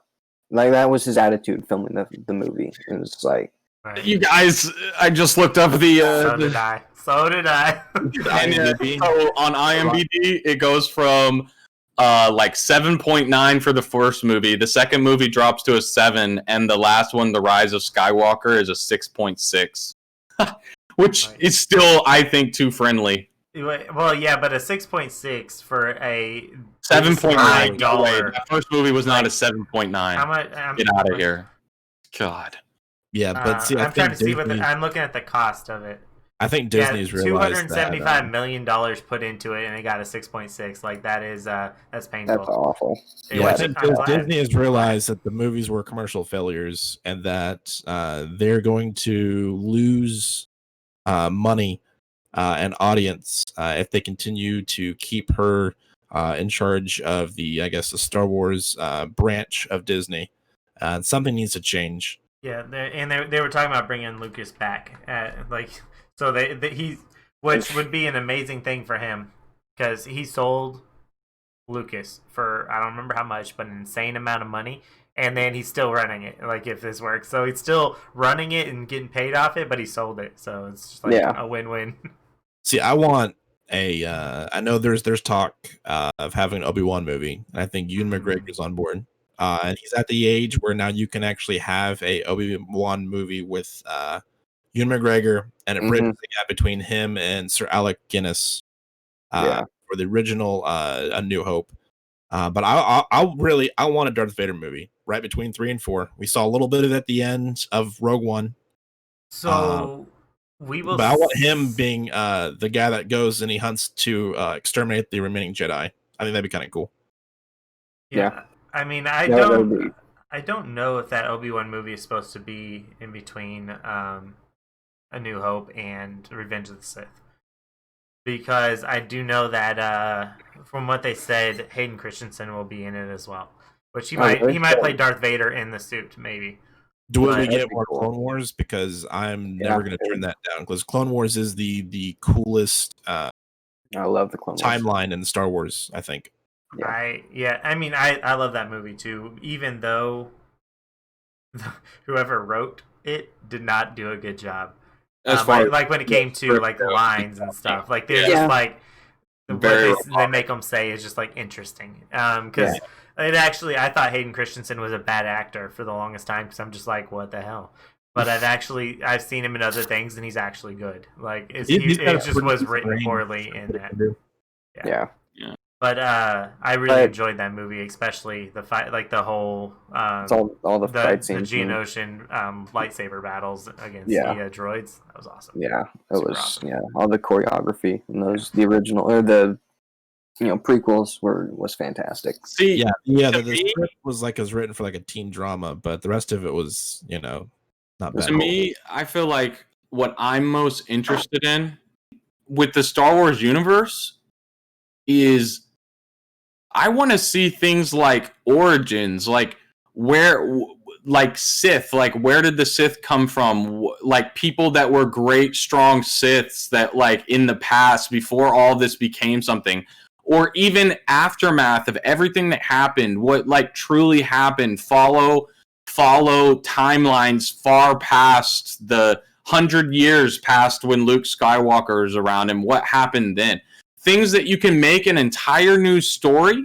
You can still tie in previous people in some way, shape, or form when talking about history or techniques and create because the Star Wars universe is so cool. That's why everybody got into it. The different species and aliens and planets and subsystems. So much thought put into it. Right. That's what's so cool. Even Han Solo and what happens to him after all of that happens. I read a book about that, and it was so interesting. But nobody's tapped into any of that. They just go off of the one little timeline, this one little story about them stopping the Empire. And it's there's so much more content that could have been created and could still be created that's super interesting that in no need has to reflect and have Skywalker in it. Or have, it's so short-sighted of them to only focus on this one small part of an entire universe, a galaxy that is far, far away, right, from everything else. And you set up any story you want from the way they make it, which is you have this short cut scene, and then you have the dun dun dun dun dun, and it goes in and shows you this yellow and sets you characters that set you up with the story. You can make anything off of that. Literally anything. A beautiful plot. Any plot you want. Because you don't even have to give much back. And you can give a little bit of backstory and just go in. And instead it's just complete unoriginality from them. How many books have been written that you could go back and make a great story out of? It's just I don't know. It's a slap under my bed right now. It's a slap in the face to all the fiction that's been created, all the great stories that have been told that have never become popular. And I'm not even saying you have to follow all of those, but I am saying I don't know. That's my whole crux with it is that it's you could have done so much good. Look at what the Witcher series did, on Netflix, and how interesting and cool that is. Imagine if they had made Star Wars and actually gotten good producers that actually know what they're doing and can make something that's interesting and edgy and different, but with a new story. It's just so crazy to me that it's the Mandalorian. Don't get started. Don't get started. We're not getting on the Mandalorian because I have goods and negatives on it, so we should, No. Different topic for different time. No, let's talk a little bit about it. No, it's either we talk or we don't. Especially Kyle and I on our we love the Mandalorian culture. If we get going, then we might not talk about anything else. Yeah, it might be tomorrow. I'll quickly say this because I know we'll transition out, but I actually didn't finish the Mandalorian. I got halfway through. I was expecting something a bit more mature going into it, considering it was a original series that is on a pay-per-view service. But what I got was Baby Yoda, and I should have figured that because it's Star Wars, and Star Wars is designed to produce money. Real quick, the child. Oh yeah, okay, the child. Baby Yoda. Yeah, just Yoda the child. He's dead. Yeah. Also, did not mate. Also, apparently the child's 50 years old. So that's because their age is insanely different. But very different. But anyways, the child. Carry on. But I was hoping for a episodic format where each episode would be like a different bounty. So like a bounty of the week kind of style, cool. like a Western. I just don't feel like that would. Because if I'm not mistaken, the bounty hunter, Okay. the basis of the bounty hunter that they have, even from Boba Fett, wasn't he designed as like a gunslinger, kind of like a Western type guy, like a lot of like Clint Eastwood? I thought it's kind of where they drew a lot of inspiration from when they created him. Yeah, it's kind of like the old Westerns. Yeah, what was some like an outlaw, mysterious, just kind of intimidating figure. Yeah, around the cool. He doesn't have to talk a lot or much at all. Or so that's what I was hoping for. But like I said, instead I got like 8 episodes of him babysitting this kid, and that is because that's what sells. I mean, it worked. My sister is absolutely a fanatic when it comes to the child memorabilia. It left a bad taste in my mouth, like I said.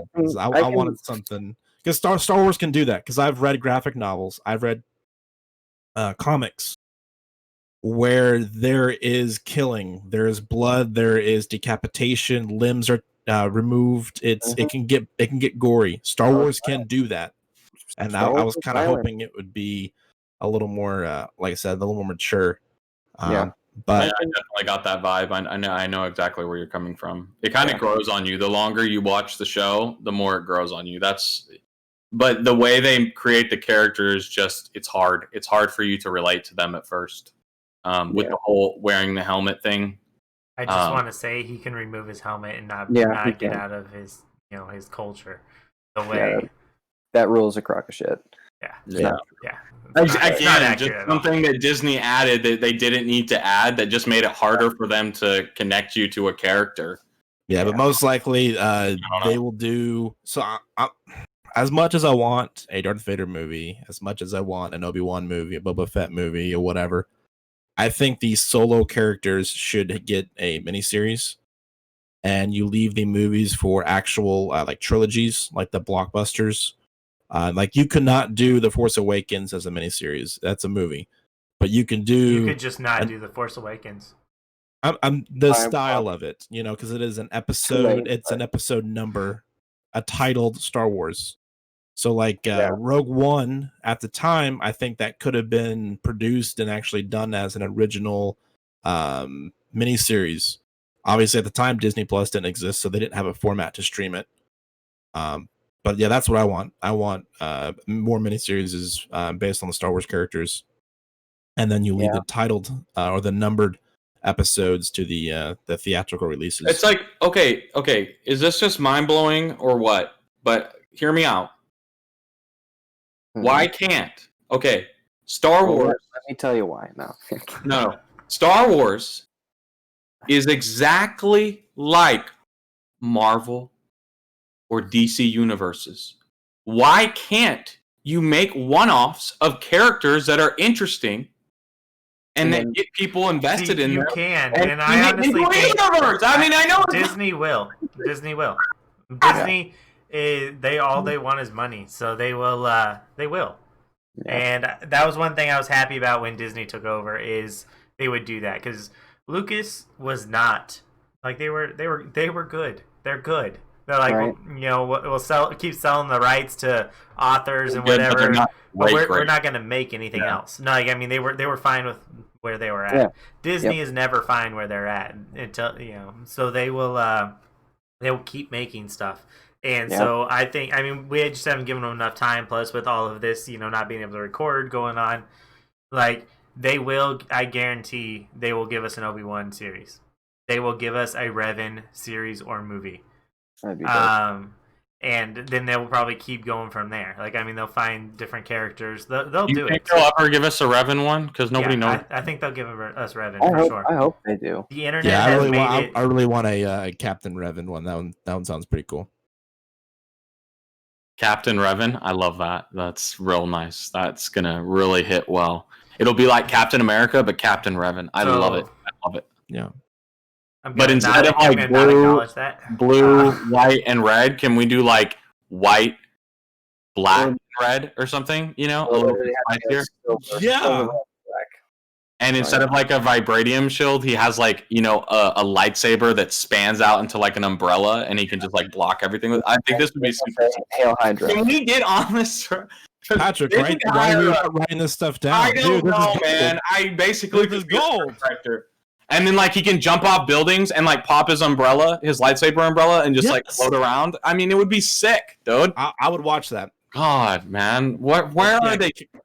Captain Revan. There we go. We got it. Yep, I think it's a great idea. You should run with it right now. And then he can fight a lightsaber cat person that has like lightsabers that come out, like 3 of them, preferably out of each glove, and it'll be like, wow. And his signature move is going to be Revan Punch. Revan Punch! And you're like, this guy's insane, dude. And then like light blows out from behind him as he blows forward, you know, with all the power that he... The power of the lightsaber. I like it. And then can we have a character that like can roll up into a droid and then he turns into like a super ball of light and just like... No, it's a sidekick. That's Captain Revan's sidekick. Basically, the hamster off of Overwatch. Okay. No, like I didn't want to say Sonic, but close to Sonic. Close to Sonic. That would be cool too. Like, can we just have a Sonic lightsaber character? Like Knuckles. Yeah, like Knuckles. Yeah, Knuckles is the guy with the lightsaber. Has blades and stuff on his back, and he just like, you know, does like these little back like. He can dance. Like he's got an itch on his back that he can't get. And they're just like, dang, this guy's insane, dude. Seth, you'd mentioned, you know, obviously with COVID going on, that a lot of things have been delayed. But actually got me thinking. So the other day I was over at work, and I went to the you know, to get some food, and the lady at the register, you know, she had mentioned, she's like, you know, what do you think is going to change? And it's not something I really had thought about, but after COVID's over, you know, because it won't be eradicated, but it'll turn into the flu, and so every year something happens or whatever. You know, unless a cure gets made, a vaccine, who knows? What do you guys think is going to change permanently? You know, I think people will still wear masks. A lot of people will not, but I see a lot of people permanently wearing them from now on, like they do over like in places in Asia, particularly like China. I know a lot of people, and it's more because of the air quality is so bad. More the air quality, but I can see people permanently wearing masks now. If we do that, I am going to have a custom built one that's going to be so awesome. Like, I mean, like, so awesome. It's gonna be, you know, like the Bane mask, like closer to something like that, like something that's not just cloth over my face. It's going to be, like, awesome. Like, people are like, I might be afraid of this guy. Or he might just be trying to breathe. Realistically, I can't believe what you're doing. No, yeah, and can you have the voice changer too? Oh, yeah, no, it'll be 100% electronic. Yeah. But y'all think people will actually continue to wear masks as can I rephrase this question? Yeah. No. In a way. And just change it to, instead of what do you think COVID will change, like in the material world and processes, right, that will change.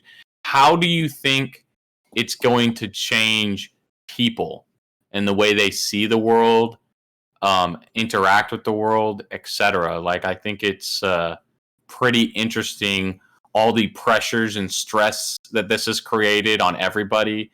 How do you think it's going to, like, do you think it's going to permanently change, like, people's attitudes, the way they perceive life? I think a lot of skepticism will be involved. Their, you know, just all of that together. I think that's a very interesting concept, because I feel like already for me, it's really changed the way I see my job, the people I work with, friends, family. I don't know. In what way, though?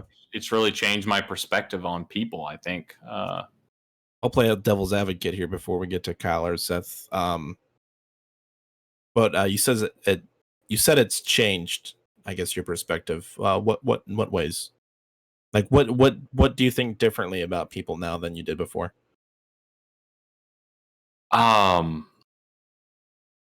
It's hard to quantify it, I guess. I think it's like there's a slight level of like, for me personally, there's a slight level of like disappointment in just how we've handled it and how people have acted about it, and then just quite a bit of worry, I think, and anxiety for me that's been added in of like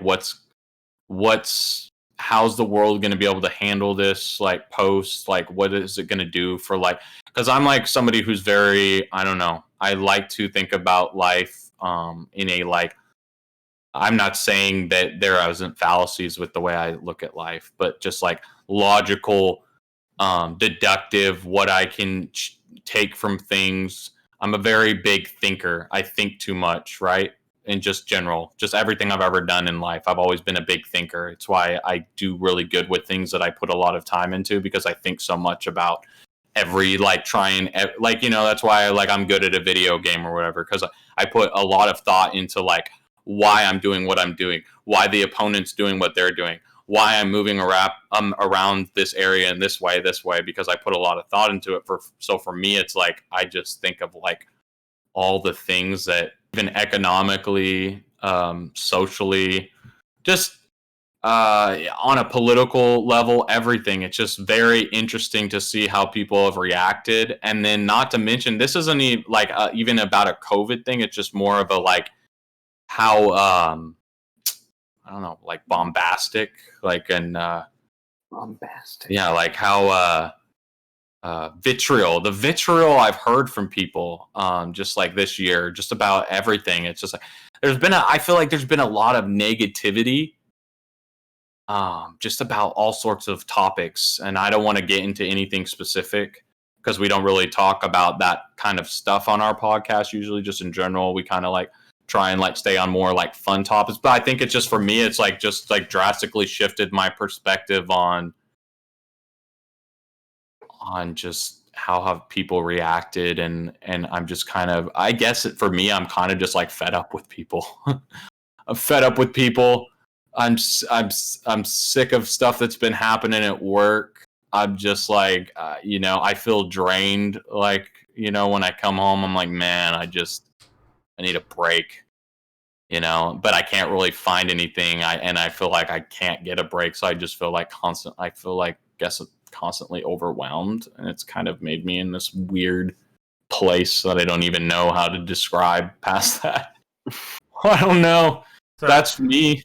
And I don't know what that's going to do to me 3 months down the line, right? Like, it just makes me worried about how I'm going to change and what that's going to do to me, like up here in the brain. Right. And everything. I'm like, I don't know. It's just something that's been on my mind a lot lately. I mean, the way I feel is it has shown me the level, like how many people, like, I don't know, I guess it's gonna sound narcissistic. I'm just gonna say tend to be, I mean, I'm a smarter person and I surround myself with smarter people, and so which is why he surrounds himself with us. I mean, you yes, you're all my friends. You all are, I get above average intelligence. Some of you maybe just a little less than others. Whoa. But he's talking about you, Patrick. Like, it's just, that was always how I grew up. Like, I grew up homeschooled, and stereotypically, we tend to be book smart, and like that's just what I was used to being around. And so now being out in the world and watching people just like freak out on both ends of the spectrum, like, I don't know, I guess my viewpoint's changed from like everyone is relatively smart to, oh my god, there are some dumb people out there. Like, and on both ends of the spectrum, like people who are overreacting and people who are insanely underreacting. And I'm just like, okay, like, I don't know, I guess it broke me out of my mental view. I just kind of like, we're all different people, but we think the same way, but apparently we don't think the same way. Like, no, we don't. No. Yeah. I'd say the way I see it is, I don't think masks are going anywhere anytime soon. I think those are going to stick around for a long time. Next podcast will require it. Preach to us so we don't pass this around. Yeah, socially distanced now. Right? Yeah. I think that's probably going to be one of the biggest things, which bothers me mostly because I have kids, and Riley, as of right now, she's not starting up kindergarten this year. It's kind of, so we just bought her curriculum, and we'll start teaching her at home. But that's just because there's the way that they're describing how school is going to go doesn't sound like school. It doesn't sound or feel like, all right, that's what I did when I was a kid, right? There's basically that experience is being taken away from them. And it's almost like just this little, it just sounds almost like not prison, might be a hard way, like a hard description, but it's just like, all right, you got a teacher in the class. She has to wear a mask, and there's going to be 12 of you in there, and you all have to be at least 6 feet apart. You get to eat your lunch at your desk. You have to wear a mask all day. Right, it doesn't have the social aspect that school. There's no. You learn a lot from the social aspect of schooling. It's not Exactly. just the book So stuff. Yeah, so they take away recess. You don't get. Yeah, the whole social aspect of school is just gone now, and I hope that changes soon. I mean, I'm hoping maybe by spring semester, or so after the first. I don't remember how school's broken up anymore. I know we got the first half, second half. Maybe by once the first half is over, it'll once we've gone through the winter season of this virus, we'll see some change and schools kind of get back to somewhat normal. But I think that's what bothers me the most, and I don't know how that's going to be in the future. It's how much is our society changing in a social aspect, whereas everything's getting everything's getting taken away. There's very little that you can do, or that's either allowed to do or recommended to do. I think it's weird, and I feel bad, because my kids are, possibly going to have to be growing up during all this. And it's like, what kind of childhood is that? Then you can look at it, well, you're going to make the best of what you have, which is what we'll do. But it just makes I reflect on it looking back. This is what I had, running around at recess on a playground, climbing on, jungle gyms, going down these huge slides, playing kickball or foursquare or wall ball, all these things that involve interaction with other kids. Yep. Where it's like you don't really get that choice anymore.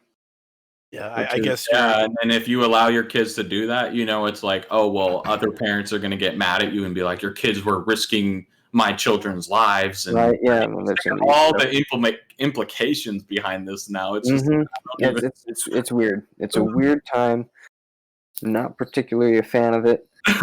No. I mean, for me personally, like in the things I like to do, it doesn't affect me a whole lot because I go to work, I come home. I've been doing that for a long time now. I don't typically go out. We would, when we're all living in the same city, we'd go hang out together or something. But other than that, it's like I'm not the type to, oh, we're gonna go out to the bar or do this and whatnot. So from that side, it doesn't affect me too much. But it's me more looking so at my kids and how much it's going to affect them, which it's a little sad. And I hope things change for the better real soon, so they can start to live, I guess, what I see as a normal life. Right. Yeah, I guess your only hope is that maybe not Riley in particular with how old she is, but the others, if this is over soon, at least, right, that the way of life hasn't changed so dramatically that it's something that they can forget. Because I don't have a lot of memories from when I was super young. Yeah. So, there is an aspect of, they're growing up during this. And if it turns into and it is extended and this thing is drawn out longer than any of us had hoped or wanted, yeah, then there is a repercussion of there's a repercussion of this is now possibly a way of life for the foreseeable future, and it's something that can impact and change a life. But if it's something that can be taken care of and getting under control relatively soonish, then it's something that most likely they're not going to remember, which is a good thing. Mm-hmm. But like you said, I mean, when you were growing up and you had recess. And Reese's. You also had Reese's. I didn't eat too many of the Reese's. You didn't eat Reese's at recess. Not often. No. Yeah. It's the only thing I was allowed to eat at recess. Was Reese's? We only can eat rhyming things. Rhyming things. Rhyming as long what you're eating has to rhyme with where you are, like what you're doing. So when you're I was able to eat another kid's punch or kick because quick shout out to Chives. It is pronounced Reese's. The candy is pronounced Reese's. Moving on. All right. How other way would you pronounce it? I'm pretty sure that's the global thing. Side note, but I'm not gonna. Let's go down this rabbit trail. No. Oh, are we going down this rabbit trail? How else do you pronounce it? I got a buddy of mine who is not from Texas. If I'm not mistaken, I believe he's from Kentucky. Okay. All right. Yeah. Kind of weird. Continue. Yeah, I know. We accept him for who he is. We hold it against him, but it's whatever. And he actually so I met him at work about 8 years ago at the job I held before the current one I have, and at the time I was a cashier. He's a supervisor, and it was a convenience store, and so they've got candy by the registers, because it's an impulse buy. And he I guess he was on break or something. It was kind of slow, so he picks up a thing of Reese's, like a 2-pack. And he's like, "Hey man, I'm getting these Reese's. You want one?" Reese's? A what? I can hear him. He's say like, that. yeah. So a Reese's. You want a pack? And I said, "That's a Reese's." He's like, "No, this is a Reese's." I said, "It's pronounced Reese's. There's no C in there." Anyways, so we had a running bet, and I moved the package of Reese's because it came in a box closer to the register, so it was within pointing range. And I'd taken some of the receipt paper, I guess receipt tape, so I fed it through the machine so some would print blank. Ripped it off, grabbed a pen, set it to the side. Every customer that came in, I would point to the candy, and I would say, "How do you pronounce this?" And I had a running tally. Of the probably 300 people I asked, I think 5 had mispronounced. Yes, they mispronounced the candy and they called it Reese's. So at the end of the day, the tally was heavily in my favor. Nice. So that's just a quick tangent. I feel like the majority of the world is with you on that one. Yeah, even the owners of Reese's. I know he's watching this or is going to watch this. He's going to be like, "Wow." Sorry, Chaz. I had to call you out, buddy. Throw me under the bus like that? Yeah. That's funny. Yeah, but that's funny. I can hear him say it too. That's the best part. Reese's, guys. I'm going to eat some Reese's. I can. I can see the economical hit the world is going to take from this. And I think a lot of I don't want to say it was for nothing, but I feel like a lot of what has changed to solo curve, to get rid of the curve, whatever case, right? I feel like a lot of it's been unnecessary. I think that COVID exists. Personally, I don't feel it's as big or as dangerous as everyone says or everyone wants you to believe it is. And maybe I'm a conspiracy theorist by saying that. I don't know. I know that it is beyond the point of Economically, it's beyond the point. I believe that the recovery time will most likely be years before that. Yeah. You say Most countries decades? can Is that get what you back to a said? way of Yeah. normalcy. Yeah. I think it's like it's not that it's fake or that it's dangerous. It just ends up being one of those things where when I think about it, I'm like I have a very like almost Darwinistic approach, which is that there's nothing we can truly do at this point to actually stop it. Like it is so infectious that there is very little we can truly do that can actually stop it, except just like get sick and hope that you don't die and get your antibodies from it, and I mean, I hopefully wake up every morning hoping I you don't know die that fight day. it the next time better.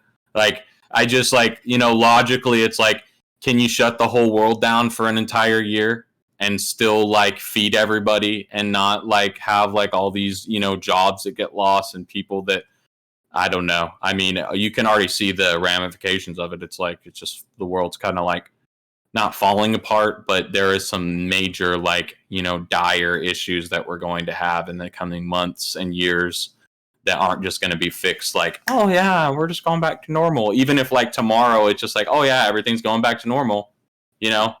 Oh yeah, no, out of You can't everything that's 40 already million jobs. yeah, exactly. It's like this isn't anything that can just get turned back around in a day. Like, Yeah. it took a turn in a very short amount of time, but it's going to take longer just to Yeah. build back up. Which It's like it's rough. yeah, it's just rough, and you just like worry. I just like think there's like constant worry, and it's just making everybody bug out, man. Yeah. Yeah. Hey, so new topic. Hopefully on a more lighthearted note, because I know we've probably talked about COVID enough. And I know the three of us, at least on the Talking Guys, have kind of talked about it in whole over the course of the 20 episodes that we've actually produced. So if you want more thoughts and opinions on that, and you do want more COVID talk, definitely check out our previous episodes because that is something that we have gone further into detail on other episodes. So, Kyle, we've actually been doing this last couple of weeks. I don't know if you've been following or not. I think you probably have. But what we do is there's actually a subreddit called Am I the Asshole?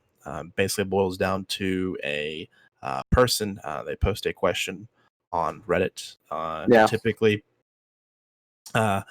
the response is either the person is a asshole for having these thoughts or actions that they've done.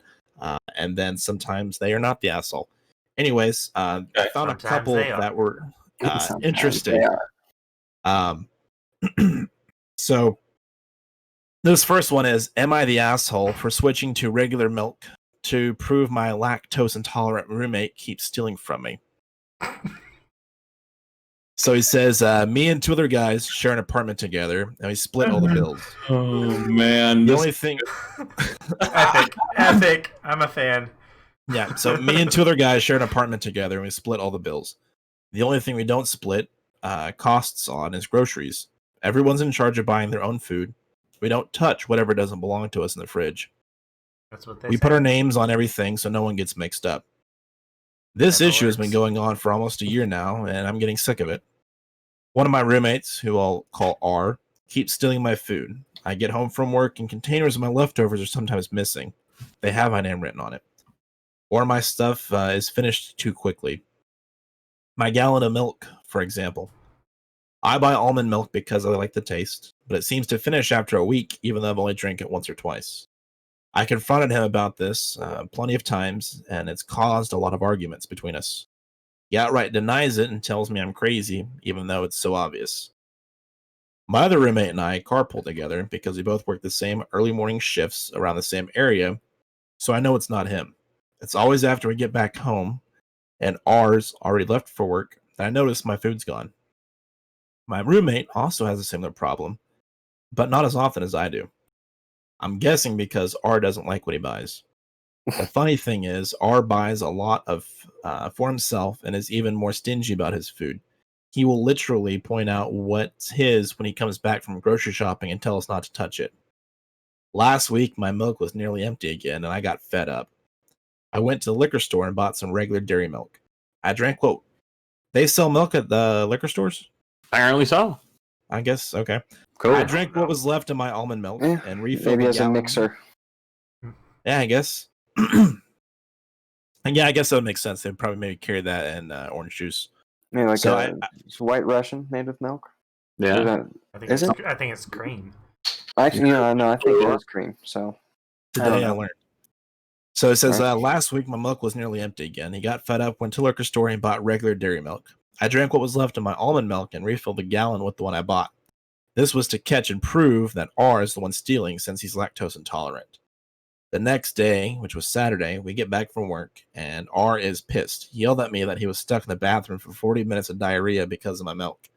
He was using it to make a shake. I responded with, so then you're the one who's been stealing. He exploded. He said that he admitted he was sometimes drinking my milk and eating my food, but he was more mad that I switched milks than the fact that he was caught. I told him I wouldn't have done that if he had just stopped taking my stuff in the fridge, or at least told the truth instead of trying to make it seem like I was making it up. My roommate backed me up and thought it was kind of funny he got payback for stealing from us. It's a little tense right now. My roommate told me that R is trying to convince him to agree to kick me out. oh my goodness. Little does he know that we're both looking to move somewhere else together because we were sick of his shit. I told some buddies what happened, and if you think I was an asshole for that, I feel like I'm not in the wrong here. He was taking my food, and I'm not owning up to it. I wanted to prove that he was. Does this make me an asshole? No. I don't think so. I mean, No. like I said, it's super funny, and it gets him for, lying about it and doing that. I mean, I've lived with a lot of different roommates, and It is so annoying. yeah, I mean, and they're going to eat your stuff, and if you're honest, you're going to eat theirs. So that is how it is. Like, you either put up with it or you don't. I know, like, for us, we generally, like, because Patrick and I live together, for those of you who don't know, we What? generally buy our own stuff and eat our own stuff, but then we community stuff like milk because, it's just, who cares? You don't Like, need 2 gallons yeah. of milk in the Occasionally, fridge. like, we steal each other's drinks and stuff. Yeah, I but mean, not to, like, the- a point where we ever, like, F you, dude. yeah, and if I buy like a 12-pack, he's gonna drink it also, and if he buys it, I'm gonna drink it. It's just Try and, like, go back and forth and Yeah. buy, like, we've I lived got together long enough to just where it's okay with. You're not going, but if this guy is clearly like he's saying I'm not doing it, like, and then doing Yeah. it. Like, but he's screw clearly him. doing it, then Yeah. it doesn't make you an asshole. I mean, it's kind of it's funny and it's kind of a dick move, but it's not like, correct me if I'm wrong, but I don't think you can die from being lactose intolerant, right? It's just not a good time.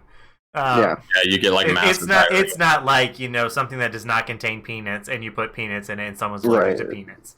Yeah, Like, you that- all of a sudden that's- swell up and you can't breathe. Yeah. So, but it's more That of doesn't a just happen. like, if you weren't stealing it, this wouldn't have happened to you. I mean, Mm-hmm. Yeah. Yeah, and almond milk's expensive too, so I can It even is. understand. It I is. can understand that. Like, if you're taking that of all things, like, screw you, dude. Like, Yeah, it's more and expensive. then you're trying to make me feel insane about it, and like I'm just being petty, and you're never doing it.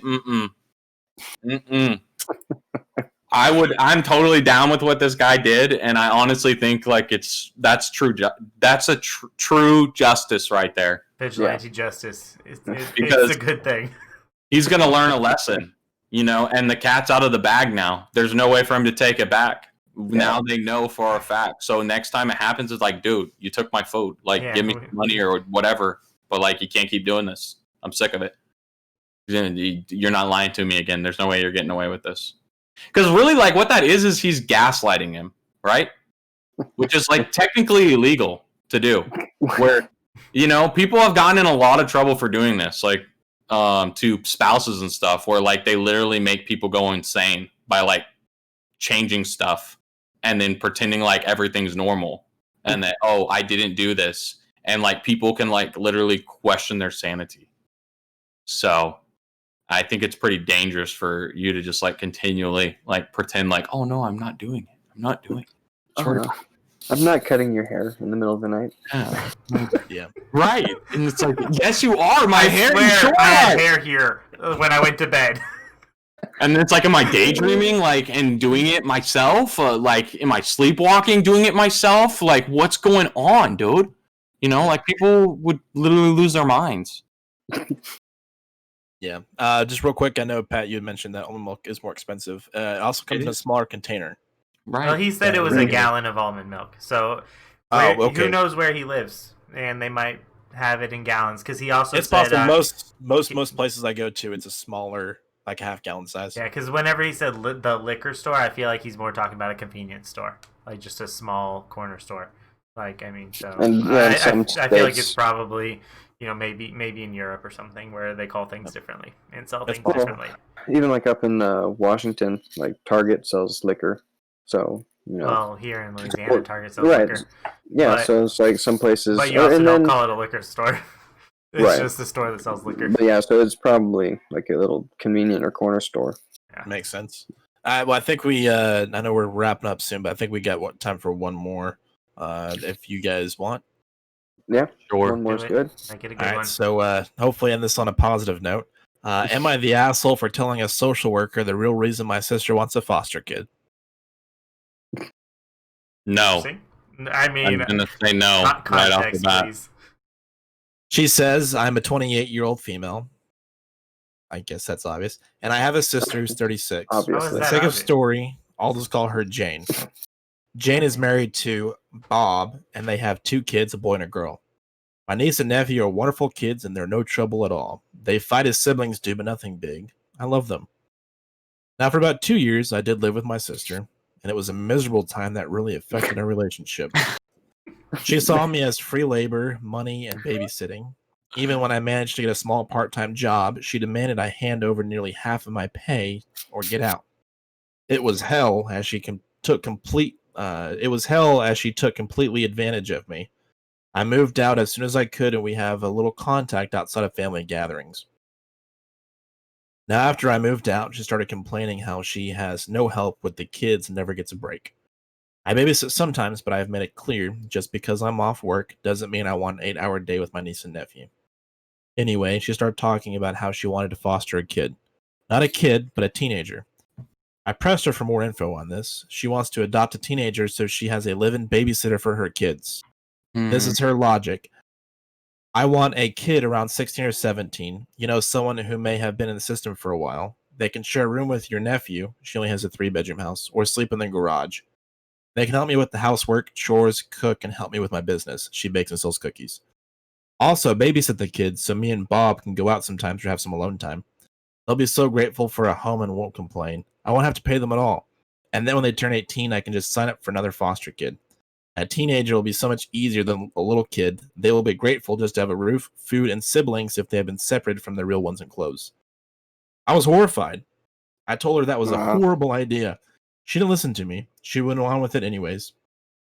About a month later, about a month ago, a social worker showed up at my apartment to ask me some questions about my sister. She had put me down as a character witness or something like that. I immediately told the social worker why my sister really wanted to foster a kid and how she treated me when I lived with her. The lady had thanked me. My sister called crying, saying that she won't be considered for any adoptions or fosters. The social worker told her that they felt her home and her were not a good fit. She asked if I had said anything, and I told her the truth. She went off on me, hung up, and we haven't spoken since. She has sent some angry texts. A couple of family members are on her side. They think foster kids are fucking dogs or something and would be so happy just to have a roof and would gladly do all the housework. So am I the asshole? No. Negative. No, but I would say you'll lie when she approached you because it doesn't matter. But anyways, no. Like I took notes during that, because the things that I heard I wanted to bring up. Anyone else want to go first? I'm gonna keep it short and simple, man. No. You're manipulating somebody that has gone through probably a lot of hardships and troubling times in their life. Like, foster kids go through a lot of crap. To use them in any way, shape, or form besides just trying to be a good person to them and help them and truly get them in a good place is purely evil. And anybody that would consider doing it for that reason or for financial gains is the same way. Is just, that's just morally and ethically disgusting, wrong, and I would never agree to it. If I found out something like that, I would tell on them. Now, I don't know if I would tell them that I told on them, but I would tell on them because like that's just not right. Like that's completely screwed up. That's like basically using servant slave labor, like turning somebody, and then you want to go back to the foster system or be my slave for the next year until it's like indentured servitude. Like you can either go back to hell or help me bake cookies, buddy. That's screwed up. Yeah, that's messed up. Yeah. No, definitely not the asshole.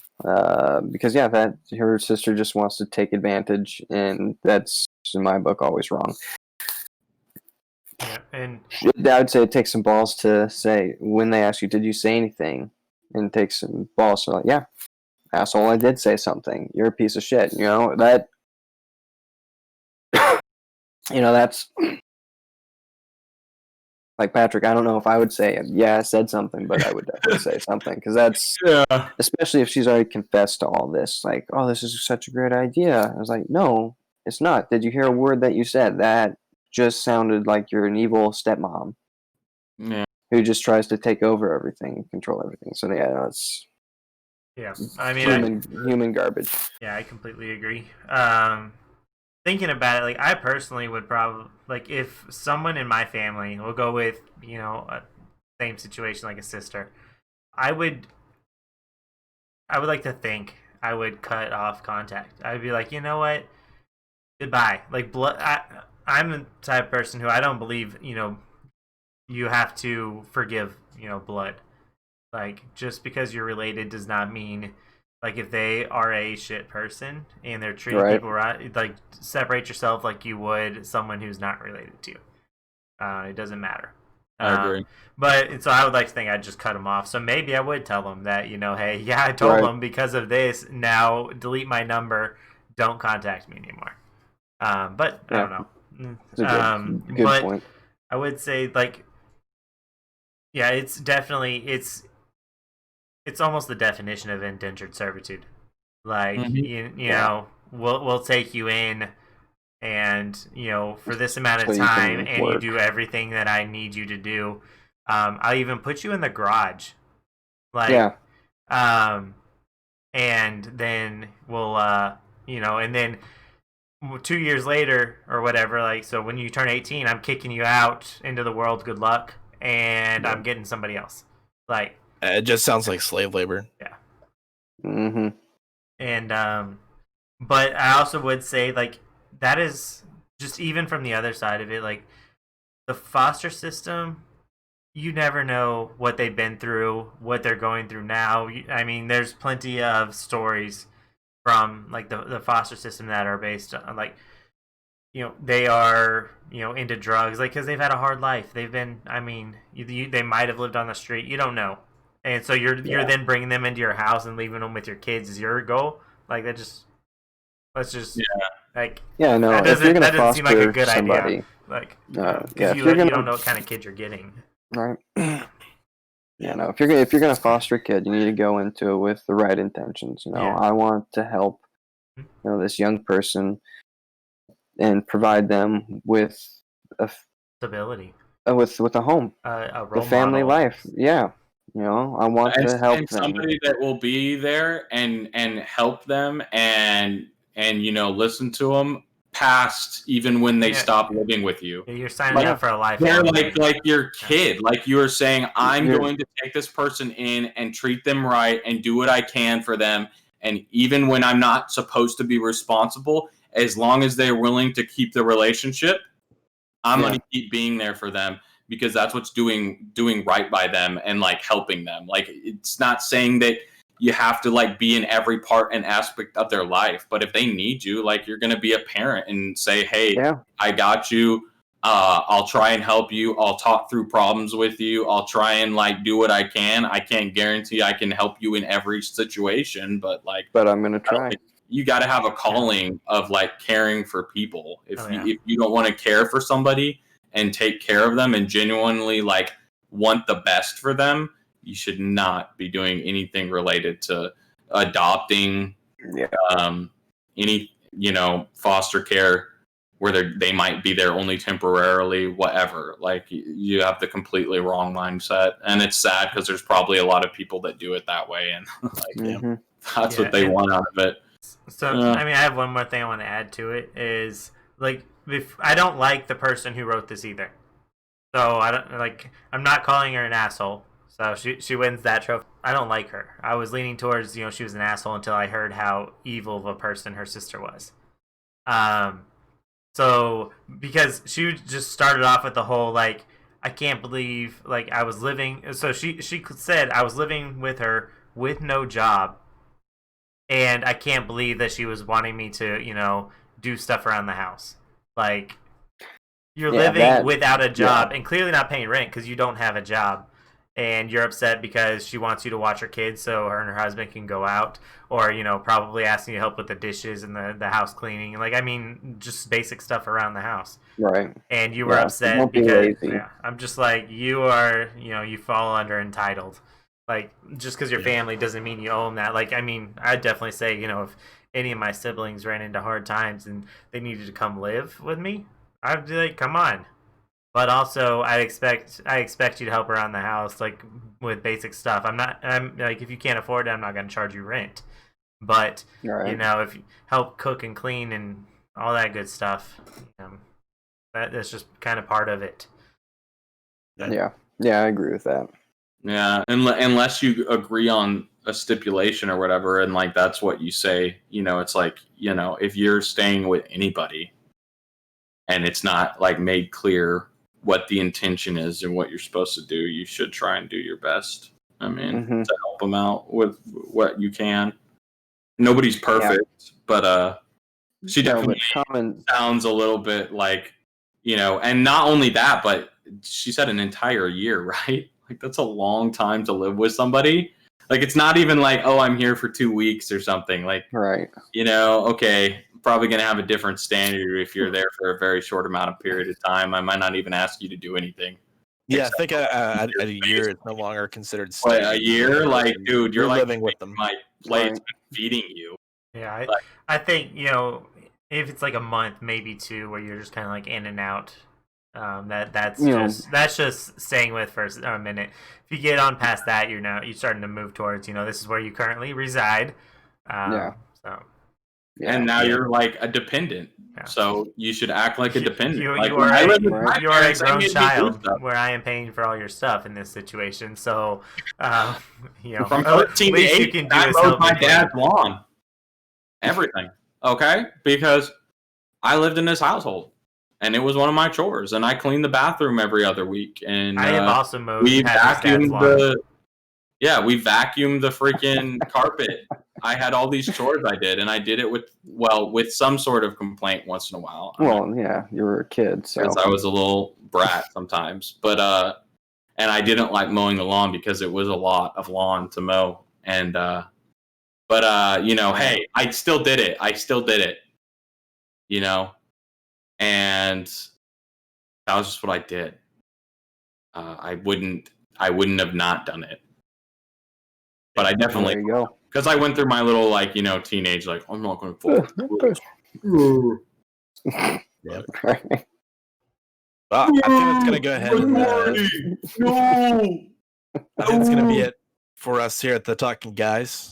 We really have appreciated you come back on, Cal. I know the last time you were on, there were some technical difficulties regarding the connection. I'm glad to the one guy that had commented on there. I know we went ahead and we got that fixed. So we did, thank goodness. Yeah, making use of that 2 terabyte internet or whatever you've got. So putting it to its full potential. Yeah, right. we appreciate you coming back on, man. Definitely gonna have you on again. I know awesome.